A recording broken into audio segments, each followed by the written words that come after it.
ओम सजात्म स्वरूप परम गुरु शुद्ध चैतन्य स्वामी ने नमः।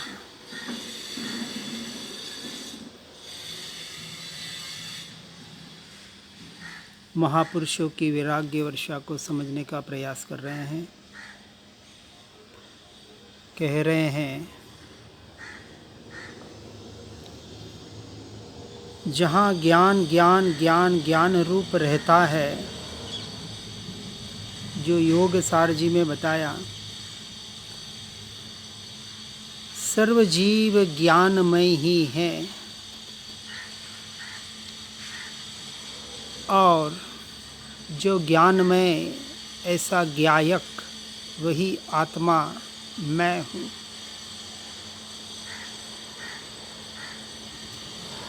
और उस आत्म तत्व में, उस ज्ञान स्वभाव में एकत्व करने के लिए औषध एकमात्र विचार से शुरुआत करके ध्यान की अवस्था में अर्थात सम्यक चारित्र में आत्मरमणता में पहुँचना, यही उसका एकमात्र उपाय है।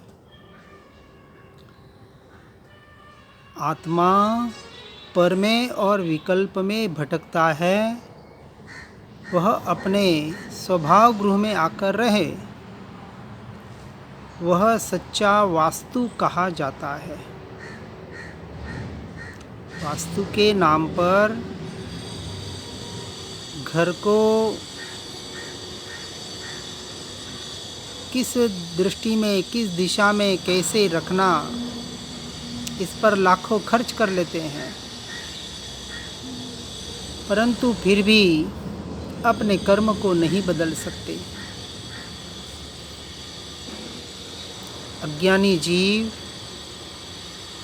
अपने कर्मों को बदलना चाहता है और इसलिए परमे और विकल्प में भटकता रहता है। ज्योतिषी के पास, वास्तुशास्त्रों के पास न जाने कहाँ कहाँ भटकता है, क्योंकि कर्मों पर विश्वास नहीं है, श्रद्धा नहीं है। कर्मों के उदय पर श्रद्धा नहीं है। सच्चा वास्तु तो उसे कहा जो अपने स्वभाव ग्रह में, अपने स्वरूप में, स्वभाव में आकर रह जाए। प्रवचन में अलिंग ग्रहण की बात आती है।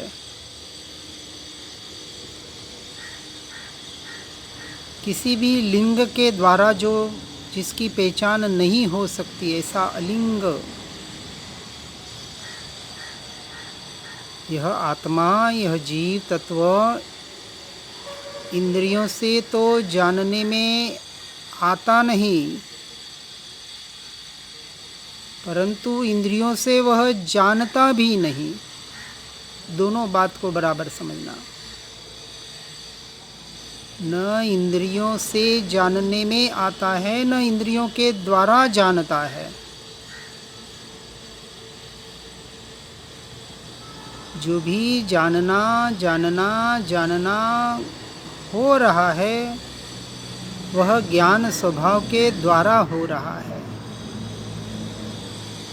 ज्ञान स्वभाव जो जीव का मूल लक्षण है, जो स्वपर प्रकाशक है। एक इंद्रिय वाले को न मन है न चार इंद्रियां हैं, फिर भी वो जान रहा है। निगोद से लेके सिद्ध परमात्मा तक सभी जीव सिर्फ और सिर्फ जानने का ही कार्य कर रहे हैं, और वह जानना ज्ञान स्वभाव से हो रहा है। और महत्व की बात यह है कि परद्रव्य परभाव जानने में आते हैं, फिर भी उसी काल में, उसी समय जीव वास्तविक अपने ज्ञान स्वभाव को ही जान रहा होता है। इसलिए निरंतर यह चिंतन चले कि मैं निरंतर स्वयं से स्वयं को ही जान रहा हूँ। मैं स्वयं का, अपने स्वरूप का, अपने स्वभाव का अपने ज्ञायक का ही ज्ञाता दृष्टा हूँ, अन्य का नहीं। ऐसा आत्मा ज्ञान से ही जानने में आता है, जो अपने भीतर ही है, परंतु अपने नयन के आलस्य से। उनसे नयन, ये आंखें बाहर वाली नहीं, अंतर्दृष्टि। इसलिए कहा बिना नयन पावे नहीं, बिना नयन की बात। जब तक अंतर्दृष्टि नहीं खुलेगी, और अंतर्दृष्टि खुलने का नाम सम्यक दर्शन, अपने आत्मा का, स्वरूप का, स्वभाव का निर्णय।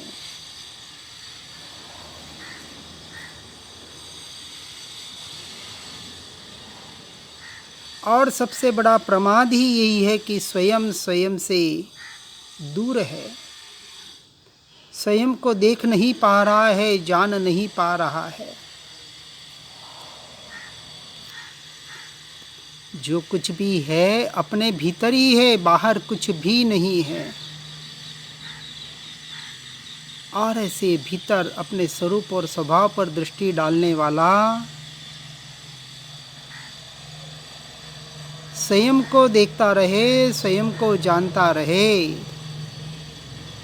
तो सम्यक दर्शन ज्ञान चारित्र रूप परिणमित हो सकता है, हो रहा है वास्तविक।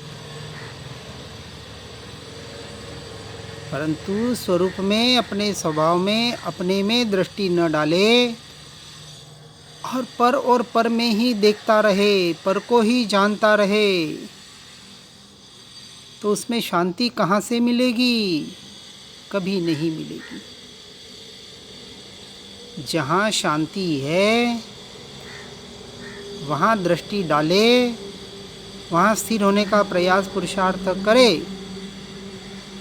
जो वस्तु जहाँ है वहाँ ढूंढे, वहाँ खोजे तो मिल सकती है, परंतु अनादि से संस्कार उल्टा पड़ा हुआ है। बाहर और बाहर विषयों में सुख ढूंढ रहा है, घर परिवार धन दौलत स्त्री पुत्र आदि में, और कुछ नहीं तो शरीर की स्वस्थता में सुख ढूंढ रहा है। पर में देखता रहेगा तो शांति कहाँ से मिलेगी? और धर्म क्षेत्र में आता है तो भी मन वचन काया की क्रियाओं में शांति खोज रहा है।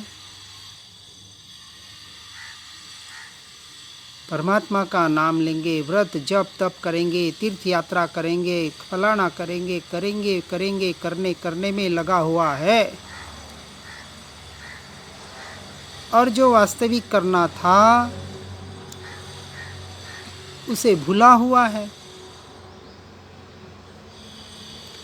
अब तो निवृत्ति मिली है, 60 साल के बाद गवर्नमेंट भी रिटायर्ड कर रही है, अब रिटायर्ड हो जाओ।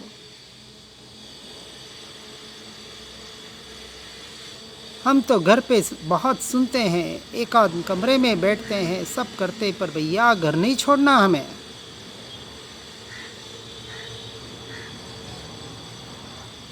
क्योंकि एक बार घर से छूटेंगे तो फिर घर वाले कैसे ध्यान रखेंगे? फिर उनकी वो आदत चली जाएगी हमारा ध्यान रखने की। वो घर वालों को आदत डालने के लिए घर में रह रहे हैं। ऐसे मोहासक्त जीव, अच्छी बात है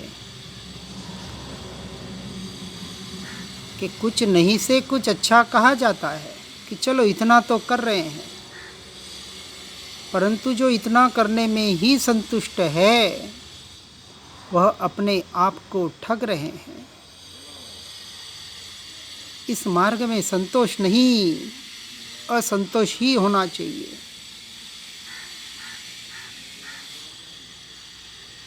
कितना सहज और सरल मार्ग है। कुछ काम करना नहीं, कुछ क्रिया करनी नहीं, सिर्फ एक मन का आधार लेकर निरंतर निरंतर हर समय अंतर में विचार चिंतन मनन करना है। अपने दृष्टि को भीतर स्थिर करने का प्रयास और पुरुषार्थ करना है। निरंतर भेद ज्ञान भेद विज्ञान का अभ्यास करना, इतना ही काम। कोई विशेष कष्ट नहीं, कोई पीड़ा नहीं। कितना सहज और सरल काम है। परंतु जीव बाहर और बाहर में ही लगा है, धर्म के नाम पर भी।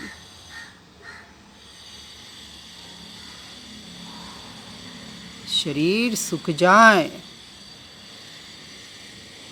और उसको सुखाने में धर्म मान ले, जो क्षणभंगुर है, नश्वर है। कहीं हम देखते हैं बैठे बैठे लुढ़क जाते हैं, हार्ट अटैक आ गया। अरे अभी मेरे से आधा घंटा पहले बात कर रहा था और अभी समाचार आए कि चला गया।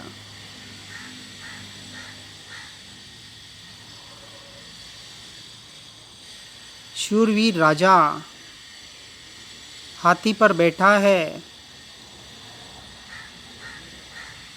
सामने से बाण छूट रहे हैं और राजा का शरीर विंध जाता है,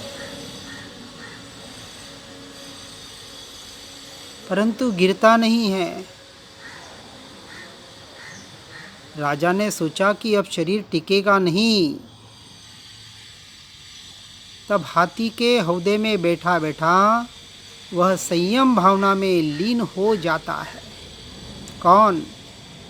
जिसे इसका अभ्यास हो वह। वही तीर लगे युद्ध भूमि में, जिसे भेद ज्ञान भेद विज्ञान का अभ्यास है।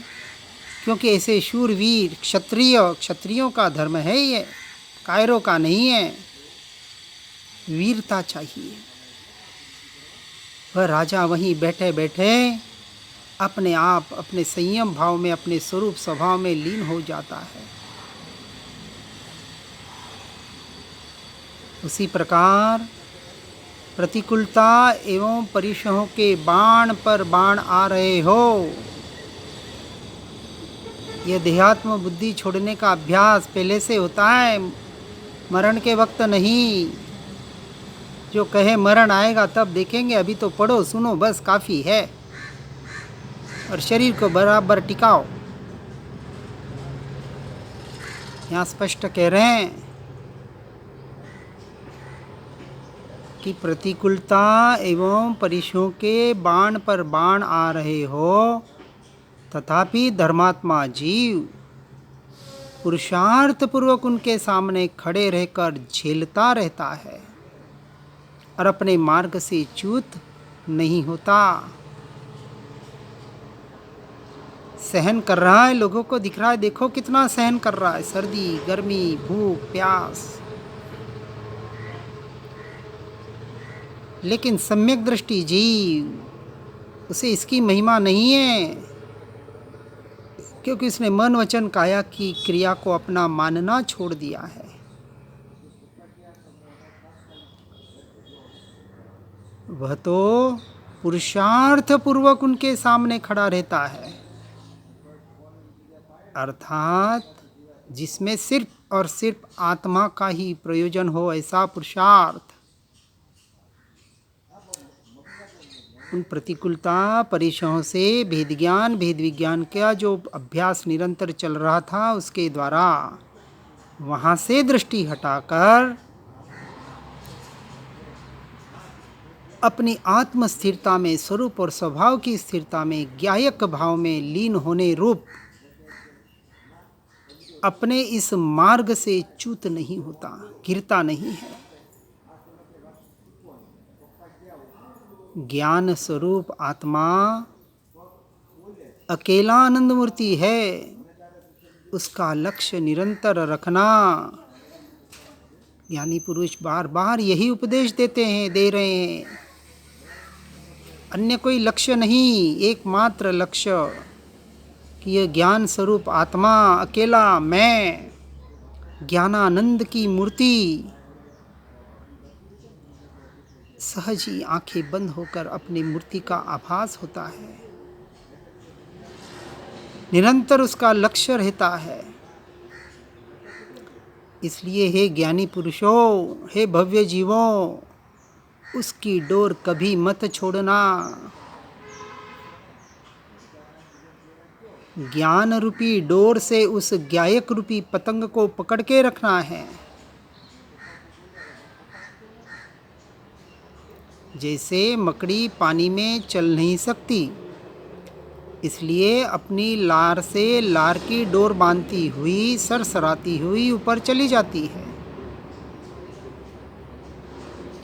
बहुत बार हम देखते हैं। वैसे ही चैतन्य की रुचि की डोर बांध ली हो। रुचि चाहिए, उस चैतन्य की डोर, निरंतर उस डोर का अभ्यास, निरंतर अपने स्वरूप स्वभाव की रमणता का, इसकी ओर दृष्टि करने का अभ्यास। और ऐसे चैतन्य की रुचि की डोर बांध ली हो तो आत्मा सरसराता हुआ उस मार्ग पर चला जाता है। प्रतिकूलता के काल में, परिश्रमों के काल में सीधा उपयोग ज्ञान स्वभाव पर जाता है, ज्ञायक भाव पर जाता है।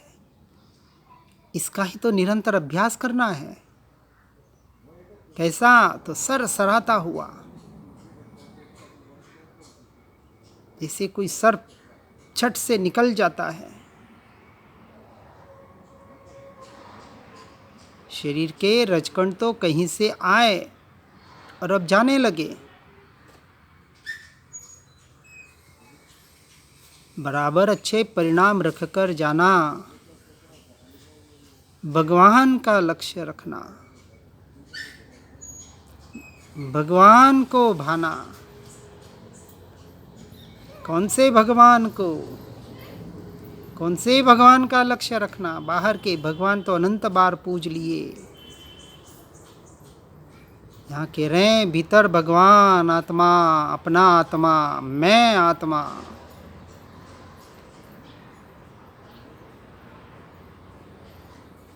उस भगवान के पास जाने का लक्ष्य रखना। और व्यवहार से ऐसे ही सद्देव, सद्गुरु, सतशास्त्र, सत धर्म की ही मुझे प्राप्ति हो, ऐसे व्यवहार की अपेक्षा से भावना भाना।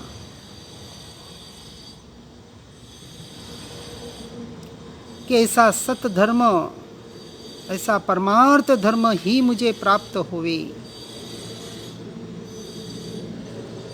और इस आत्म तत्व की रमणता को, इतनी शुद्धि की वृद्धि को मैं और आगे की भाव में वृद्धि करते करते इस जन्म मरण रूपी संसार का क्षय कर सकूं। ऐसी ही अभिलाषा रखनी है तो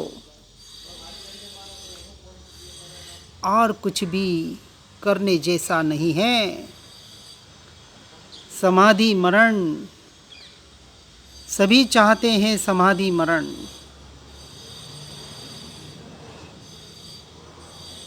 मरना कोई नहीं चाहता, हर जीव जीना चाहता है। परंतु जीने की और मरने की कला जो ज्ञानी पुरुष हमें बता रहे हैं, सिखा रहे हैं,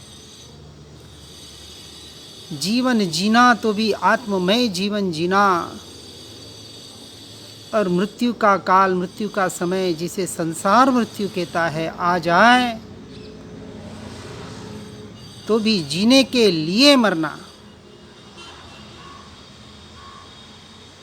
और फिर ऐसे जीव, आनंद गंज जी जैसे महात्मा कहते हैं, अब हम अमर भये ना मरेंगे, या कारण मिथ्यात्व दियो तज। हमने मिथ्यात्व को तज दिया, छोड़ दिया, क्योंकि सम्यक दर्शन प्रकट हो चुका है। अपनी आत्मा का, अपने स्वरूप का, अपने स्वभाव का टंकोत्कीर्ण यथार्थ श्रद्धान हो चुका है, निर्णय हो चुका है। मेरा जन्म नहीं, मेरी मृत्यु नहीं, मैं अजर अमर अविनाशी तत्व। पुद्गल का परिणमन पुद्गल से पुद्गल में हो रहा है, उसकी वो जाने। मैं तो निरंतर मुझसे मुझको मुझ में ही जान रहा हूँ। मैं मुझ में ही हूँ। अभी क्षण हूँ, कभी बाहर गया नहीं, जा सकता नहीं। ऐसा निरंतर तत्व का चिंतन, आत्मा का चिंतन, स्वरूप का चिंतन, बाहर एक परमाणु मात्र भी मैं नहीं, मेरा नहीं, ऐसा टंकोत्कीर्ण निर्णय। ये कर्मों के उदय, साता असाता के उदय, मैं नहीं, मेरे नहीं, मेरा स्वरूप नहीं, मेरा स्वभाव नहीं, ऐसे गहन चिंतन के द्वारा जो निरंतर अपने स्वरूप और स्वभाव की रमणता करने में लगा हुआ है, वही भव्य आत्मा समाधि मरण का, पंडित मरण का, संसार का सच्चा अधिकारी है।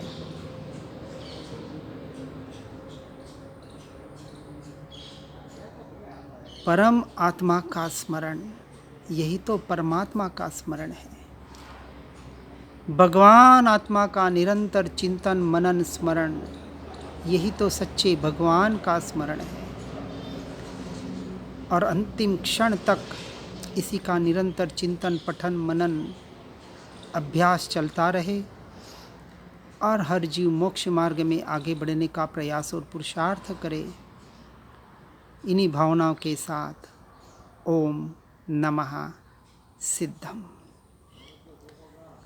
आत्म ही है देव निरंजन, आत्म ही सदगुरु भाई, आत्मशास्त्र है धर्म, आत्म ही तीर्थ, आत्म ही सुखदाई, आत्म मन नहीं है रत्नत्रय, पूरित अवगाहन सुखधाम, ऐसे देव शास्त्र सदगुरु को, धर्म तीर्थ को सतत प्रणाम, धर्म तीर्थ को सतत प्रणाम। ओम नमः सिद्धम।